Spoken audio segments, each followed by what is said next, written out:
Hey guys, I am here to catch up and read the meditation for, let me shut my car off. I'm just getting out of work and that's why my hair looks absolutely nuts. There's a Stop and Shop in the parking lot of my job, so I'm just backed in and I'm just gonna do a couple readings for you guys. So if you have this book, take it out, read along with me. It's Just for Today by Narcotics Anonymous, and we're on page 99. This is for April 5th, and I'm just going to preface really quick. I do in the other ones.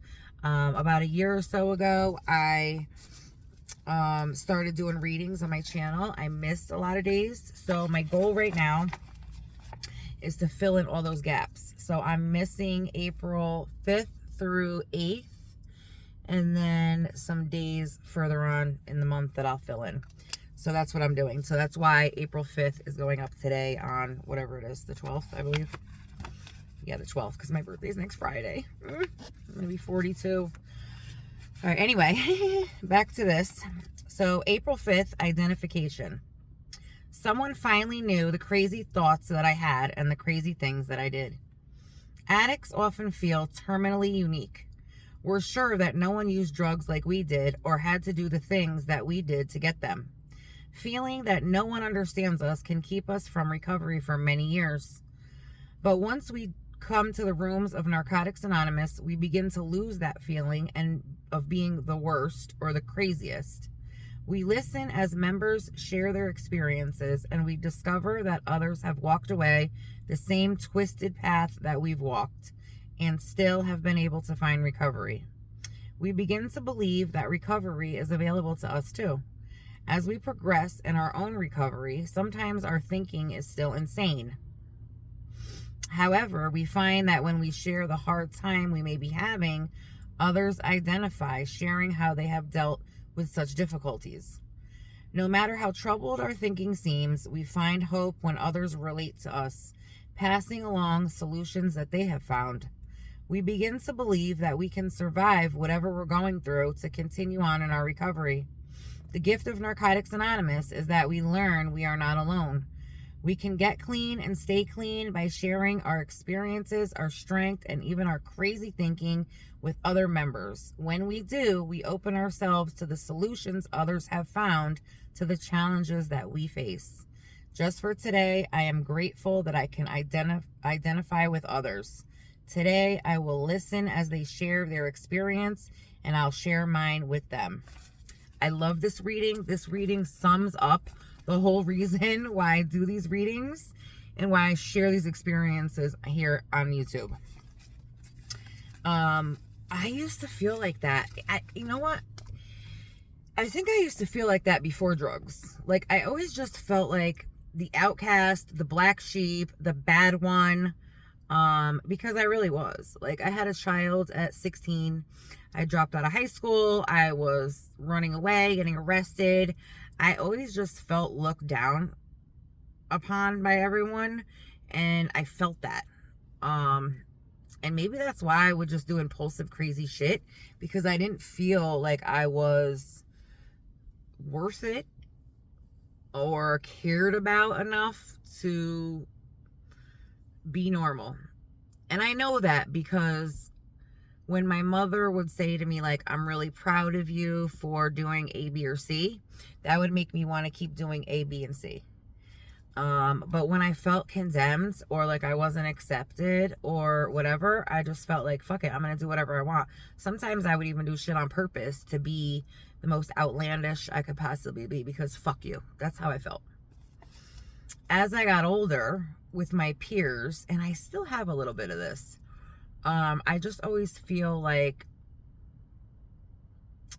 and you know what? I just said I still have a little bit of this, but nowadays I can decipher. So I always just felt like, my peers, people my age, were ahead of me or doing better than me. They judged me and looked down on me. And I say that to this day. I'm going to be 42 a week from today, and I still feel like I should be further along in my life. I feel like I should own my own house. I should have thousands of dollars in savings, my retirement figured out, my life insurance, my credit cards, my investments, all that I should have figured out. And I don't. And I don't because I fucked up my life until 4 years ago. So I need to keep reminding myself of that. But also what I was going to say, and now I do, when I have those feelings of like, I'm going to be 42, I should be further along, like everybody else my age is way better off than me. It's not true. It's an illusion. And even like seeing on social media, like, you know how people will compare themselves to people on social media? Oh, their life is perfect and my life is shit. It's not real. It's an illusion. It's not reality. Yes, my peers would constantly act like their life was together and everything was great. And then I'd secretly find out, oh, you know, she's cheating on her husband, or, you know, she gets high, you know, she's a closet drunk, you know, she beats her kids, she don't take care of her kids, whatever. And you're like, damn, really? I thought she had everything. No, that's a front. There is nobody that has their whole life together perfectly. Nobody. Every single person has some kind of bullshit going on in their backyard. So whatever they portray up front and in your face, don't take that for face value. We all have our shit. We all have our fucking skeletons in our closet. We all have something that other people could judge us for. All of us. So I try to keep that forefront in my mind today. My own judgment of myself, yes, I feel like I should be further along and I feel bad about that.